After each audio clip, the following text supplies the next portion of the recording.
Hello friends, welcome to success master your study partner. स्वागत है आपका आज के बेहतरीन सेशन में, जिसमें हम करने जा रहे हैं आज के करंट अफेयर्स। देर ना करते हुए फ्रेंड्स, हमारे आज की क्लास की शुरुआत करते हैं। और क्लास शुरू करने से पहले मेरी एक रिक्वेस्ट है आपसे कि आप मेरे चैनल को लाइक, सब्सक्राइब एंड शेयर करते रहिए। ज़्यादा से ज़्यादा शेयर कीजिए ताकि ज़्यादा से ज़्यादा लोगों के पास वीडियो पहुँच सके और क्वेश्चन पहुँच सके, जिससे वो अपनी तैयारी बेहतर बना सके। Okay friends, let's start the class. First question is, प्रतिवर्ष तेलंगाना का स्थापना दिवस कब मनाया जाता है? क्या पूछा गया फ्रेंड्स कि तेलंगाना का स्थापना दिवस कब मनाया जाता है? तो फ्रेंड्स, जो तेलंगाना राज्य है वो कब 2 जून 2014 को स्थापित किया गया था। क्या किया गया था? 29वें राज्य के रूप में स्थापना की गई थी इसकी। किसके रूप में? 29वें राज्य के रूप में स्थापना की गई थी। और ये किससे अलग हुआ था? ये आंध्र प्रदेश से अलग होकर नया राज्य बना था। क्या हुआ था? आंध्र प्रदेश से अलग होकर नया राज्य बना था। तो फ्रेंड्स, अलग होकर नया राज्य बना था तो क्या है, राजधानी भी नई बनेगी। तो राजधानी लेकिन क्या है, नई नहीं बनी। एक साझा समझौता हुआ था कि 10 सालों तक क्या होगा, आंध्र प्रदेश और तेलंगाना की राजधानी हैदराबाद रहेगी।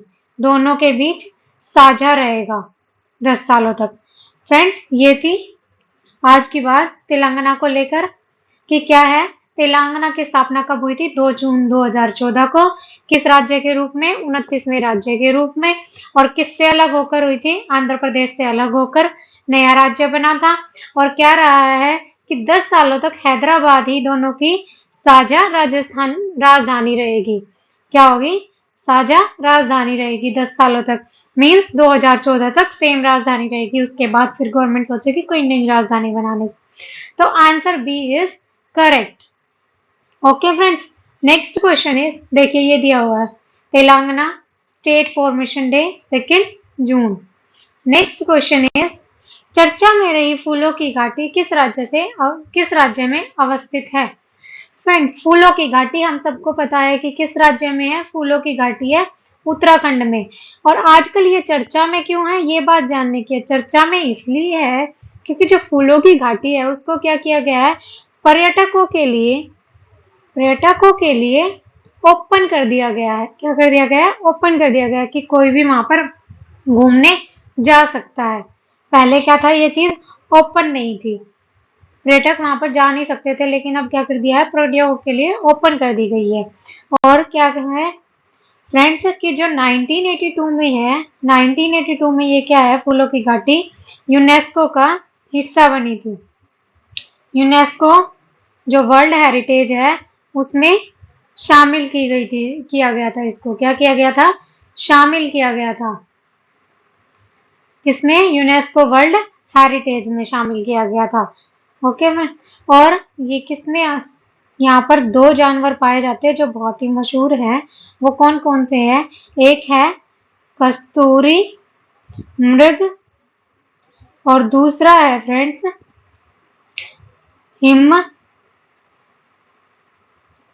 हिम तेंदुआ। क्या है? हिम तेंदुआ। तो ये जो 2 जानवर हैं, ये दोनों यहाँ पर पाए जाते हैं। इन चीजों के लिए ये फेमस है। और कौन सा नेशनल पार्क है यहाँ पर? यहाँ पर है नंदा देवी नेशनल पार्क। क्या है? नंदा देवी नेशनल पार्क है यहाँ पर। तो फ्रेंड्स, क्वेश्चन में यही पूछा गया था कि चर्चा में रही फूलों की घाटी किस राज्य में अवस्थित है। किस राज्य में है ये मैंने आपको बता दिया, उत्तराखंड राज्य में है।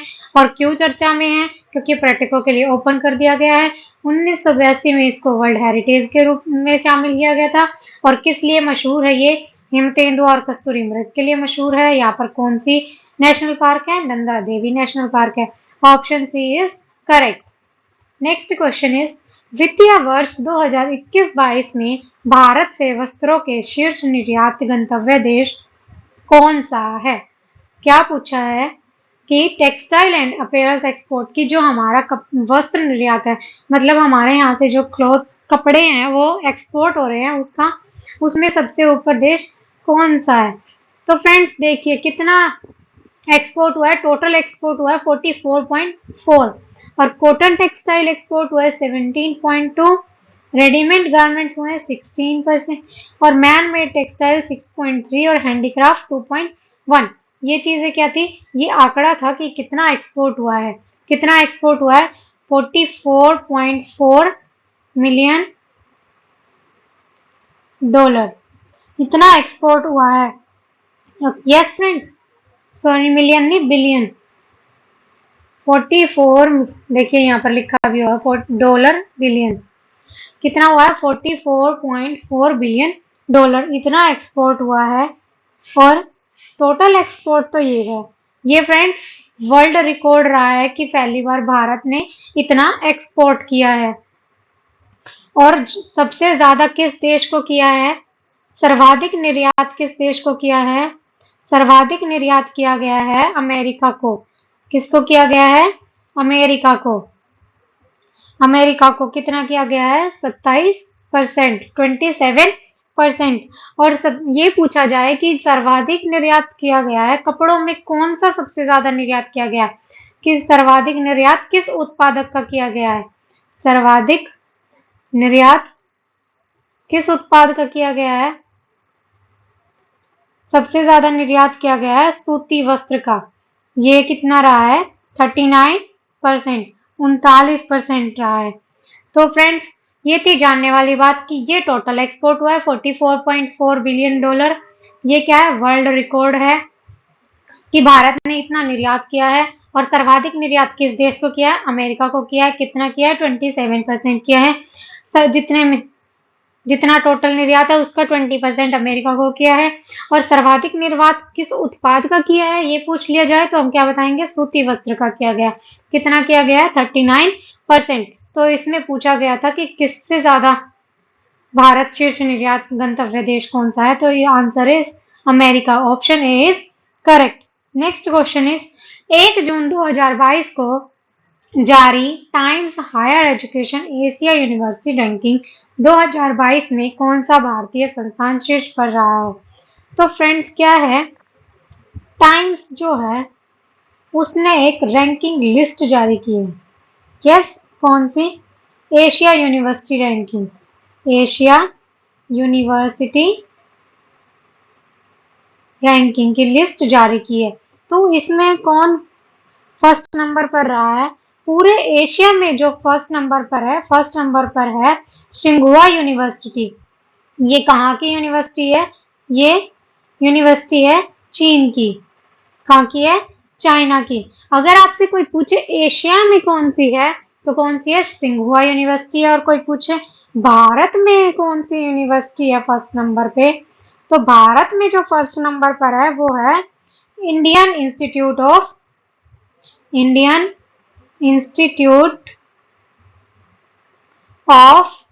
Science, Indian Institute of science. ये कहाँ है, बेंगलुरु में। कहाँ पर है, बेंगलुरु में।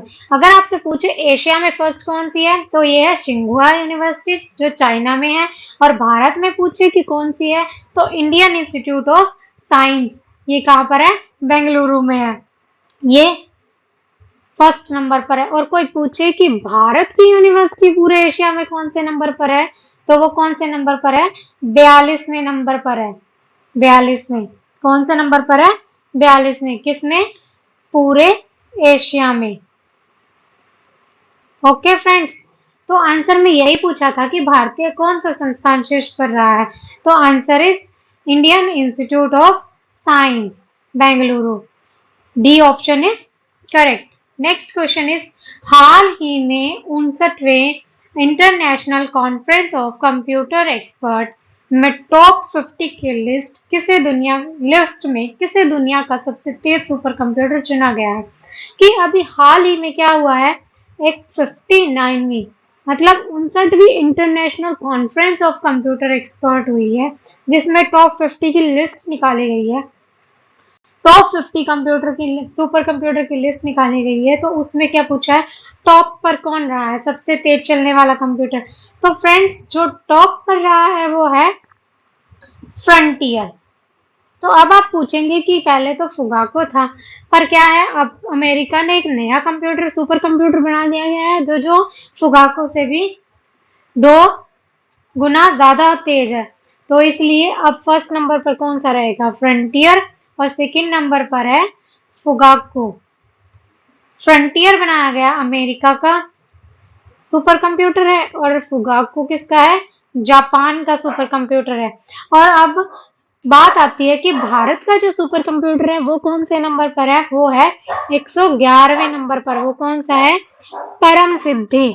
क्या है, परम सिद्धि जो कंप्यूटर है वो भारत का सुपर कंप्यूटर है। क्या है, सुपर कंप्यूटर भारत का सुपर कंप्यूटर है और कौन से नंबर पर है, 111वें नंबर पर है। तो पूछा गया था कि टॉप 500 की लिस्ट में किसे दुनिया का सबसे तेज सुपर कंप्यूटर चुना गया, तो answer A is correct, frontier America.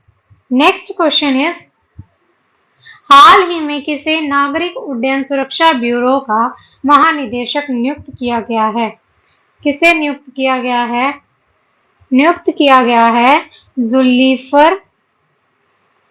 Zulfikar Hasan. जो जुल्फिकार हसन है वो भारत के आईपीएस ऑफिसर है। क्या है फ्रेंड्स, आईपीएस ऑफिसर है। और इनको क्या किया गया है, जो नागरिक उड्डयन सुरक्षा ब्यूरो है, नागरिक उड्डयन सुरक्षा ब्यूरो है, उसका क्या किया गया है, महानिदेशक नियुक्त किया गया है, ब्यूरो का महानिदेशक नियुक्त किया गया है। ये देखिए फ्रेंड्स, पिक्चर लगी हुई है, ये किसकी पिक्चर है, ये पिक्चर है जुल्फिकार हसन की, जुल्फिकार हसन की। तो ये क्या है फ्रेंड्स, इनको नागरिक उड्डयन सुरक्षा ब्यूरो का महानिदेशक चुना गया है। और जो नागरिक उड्डयन सुरक्षा ब्यूरो है, ये किसकी सिफारिश से इसकी स्थापना हुई थी, 1978 में एक पांडे समिति की स्थापना हुई थी, पांडे समिति की स्थापना हुई थी, उसकी इसकी सिफारिश से क्या है, नागरिक उड्डयन सुरक्षा ब्यूरो स्थापित किया गया है। और इसका उद्देश्य क्या है फ्रेंड्स, जो ये उड्डयन नागरिक उड्डयन सुरक्षा ब्यूरो है, इसका उद्देश्य क्या है, उड़ान के समय नागरिकों की सुरक्षा। उड़ान चाहे कैसी भी हो, चाहे देश में हो, चाहे इंटरनेशनल हो, उसके उड़ान के टाइम पर जो भी उनकी नागरिकों की सुरक्षा के लिए जितने भी गोल स्थापित किए जाएंगे, वो सब क्या होंगे, इसके अंडर आएंगे, उनकी सुरक्षा के लिए की जाने वाली व्यवस्था। और फ्रेंड्स 1978 में जो पांडे समिति बनी थी ना, उसका 1987 में पुनर्गठन किया गया था। क्या किया गया था, पुनर्गठन किया गया था, किसके अंतर्गत, नागरिक उड्डयन, किसके अंतर्गत किया गया था, ये किया गया था नागरिक उड्डयन मंत्रालय के अंतर्गत, नागरिक उड्डयन मंत्रालय के अंतर्गत इसका पुनर्गठन किया गया था। ओके फ्रेंड्स, तो अब हमें पता चल गया है कि महानिदेशक किसे नियुक्त किया गया है, जुल्फिकार हसन को। Option B is correct. Next question is, हाल ही में वेस्ट इंडीज के किस खिलाड़ी को पाकिस्तान के तीसरे सर्वोच्च नागरिक पुरस्कार सितारा-ए-पाकिस्तान से सम्मानित किया गया है। तो फ्रेंड्स इससे एक बात तो पता चलती है कि जो सितारा-ए-पाकिस्तान है वो कौन सा सर्वोच्च नागरिक पुरस्कार है, तीसरा, पाकिस्तान का तीसरा सर्वोच्च नागरिक पुरस्कार है।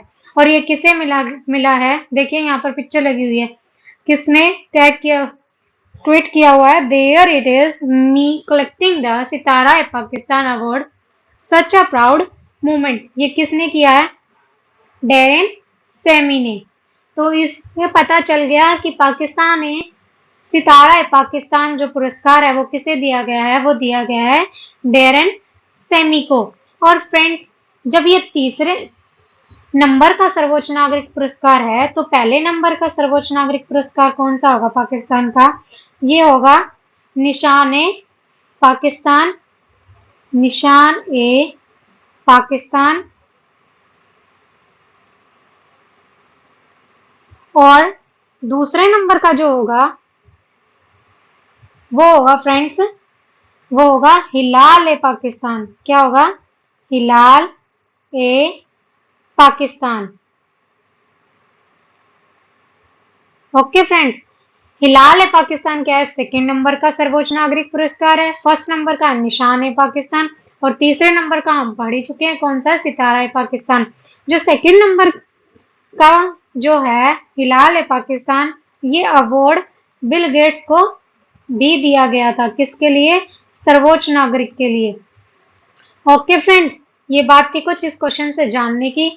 और जो डेरेन सेमी है, ये देखिए यहाँ पर लिखा हुआ है वेस्ट इंडीज के खिलाड़ी हैं, वेस्ट इंडीज के पूर्व क्रिकेटर हैं। क्या है, पूर्व क्रिकेटर है। ओके फ्रेंड्स, तो नेक्स्ट क्वेश्चन है, इसका answer is C option is correct. Next question is 2-3 जून 2022 को कहां पर स्कॉट होम +50 का आयोजन किया जा रहा है। सबसे पहले जानने की बात है स्कॉट होम, स्टॉक होम।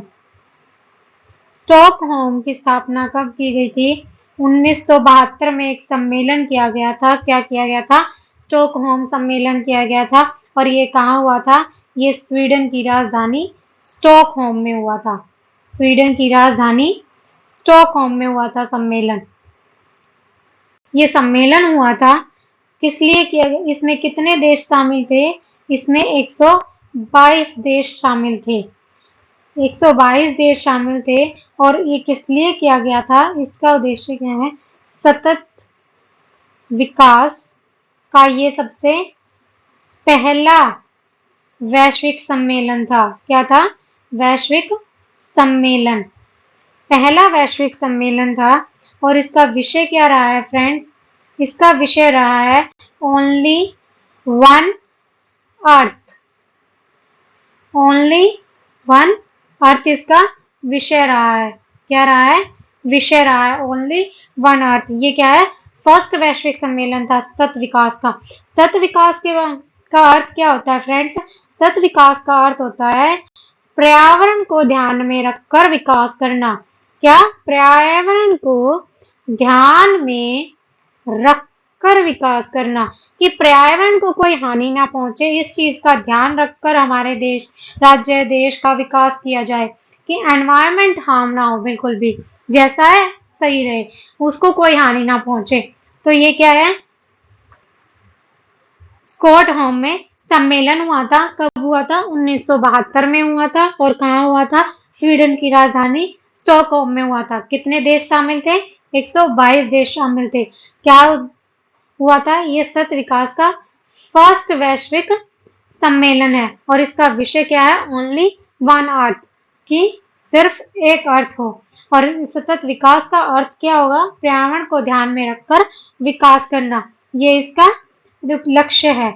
और one more thing is SDG, sustainable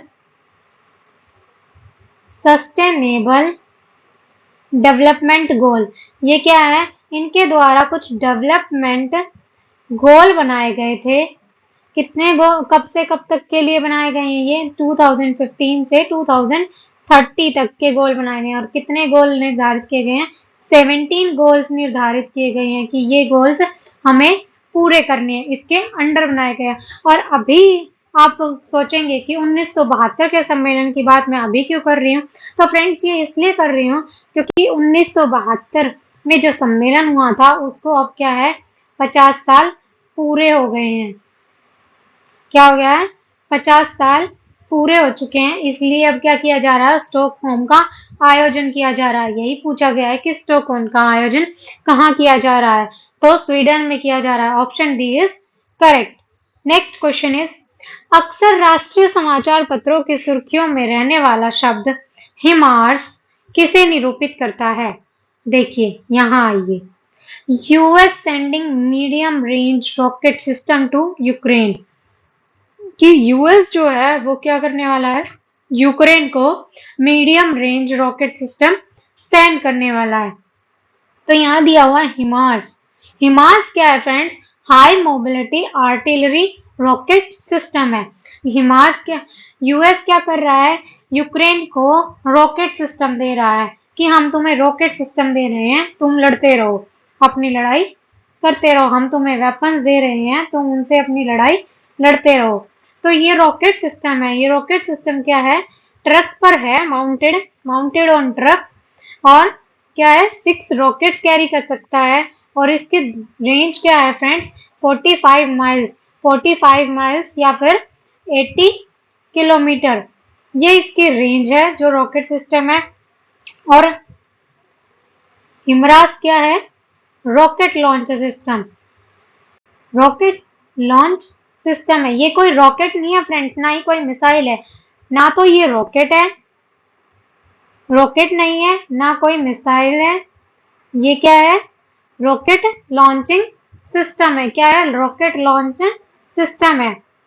तो ये रॉकेट लॉन्च सिस्टम है और इसकी रेंज क्या है, इसकी रेंज है 45 माइल्स या फिर 80 किलोमीटर्स, 80 किलोमीटर्स। और ये जो यूएस है वो यूक्रेन को ये चीज किस लिए दे रहा है, ये दे रहा है हिमरस को डोनबास क्षेत्र जो है उसकी रक्षा के लिए, डोनबास क्षेत्र की रक्षा के लिए।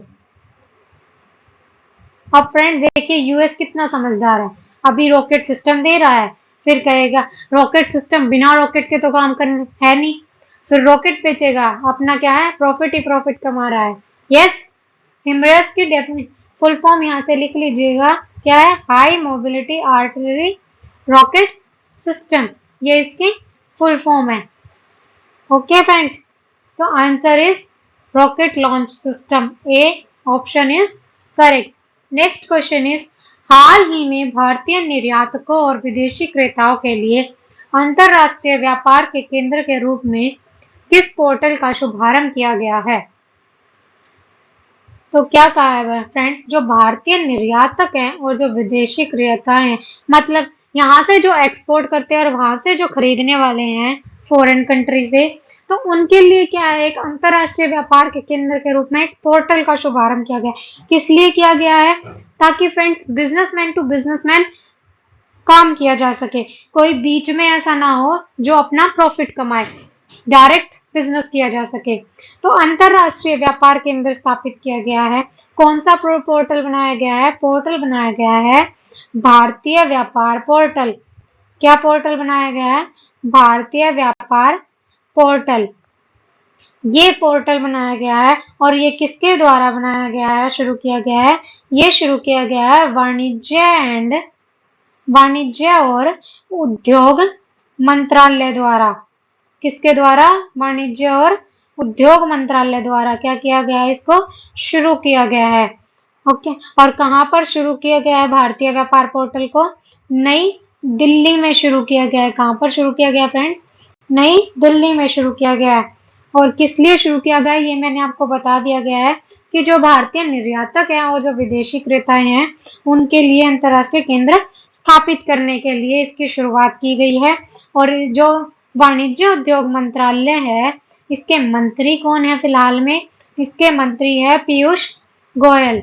कौन है फ्रेंड्स, पीयूष गोयल इसके मंत्री हैं। और ये किस लिए स्थापित किया गया है, ये वर्क करेगा B2B पर, मतलब बिजनेसमैन टू बिजनेसमैन, कि एक दे रहा है और एक ले रहा है, बीच में कोई नहीं आएगा, बिजनेस टू बिजनेसमैन वर्क करेगा ये पोर्टल। ओके फ्रेंड्स, ये थे आज के हमारे क्वेश्चंस, ये लास्ट क्वेश्चंस था। हमारी आज की क्लास यहीं पर समाप्त होती है। आई होप आप लोगों को अच्छी लगी होगी। अगर अच्छी लगी हो तो लाइक बटन जरूर प्रेस कीजिएगा और हमारे चैनल को सब्सक्राइब कीजिएगा और शेयर कीजिएगा अपने बाकी फ्रेंड्स को, ताकि वो भी इस चीज़ का लाभ उठा सके। फिर मिलेंगे नए सेशन के साथ, नए क्वेश्चंस के साथ। और फ्रेंड संडे को हम करेंगे वीकली करंट अफेयर, जिसमें हम पूरे वीक के करंट क्वेश्चंस लेकर आएंगे कि पूरे वीक में हमारे देश में क्या घटित हुआ है। तो फिर मिलेंगे नई क्लासेस के साथ। हमारे चैनल को लाइक, सब्सक्राइब एंड शेयर करते रहिए और हमारे साथ जुड़े रहिए और अपनी तैयारी को मजबूत बनाइए। और हमारे साथ जुड़े रहने के लिए हमारे चैनल सक्सेस मास्टर को सब्सक्राइब कीजिए और टेलीग्राम पर भी ज्वाइन कर सकते हैं और आप हमें फेसबुक पर भी फॉलो कर सकते हैं फ्रेंड। वहाँ पर क्या है, हम आपके लिए शॉर्ट क्विजेस प्रोवाइड कर रहे हैं जो आपकी तैयारी और मजबूत बनाएगा, जिससे आप आसानी से रिवीजन कर सकते हैं। Okay friends, thank you, take care, tata bye bye. फिर मिलेंगे नए क्वेश्चंस के साथ।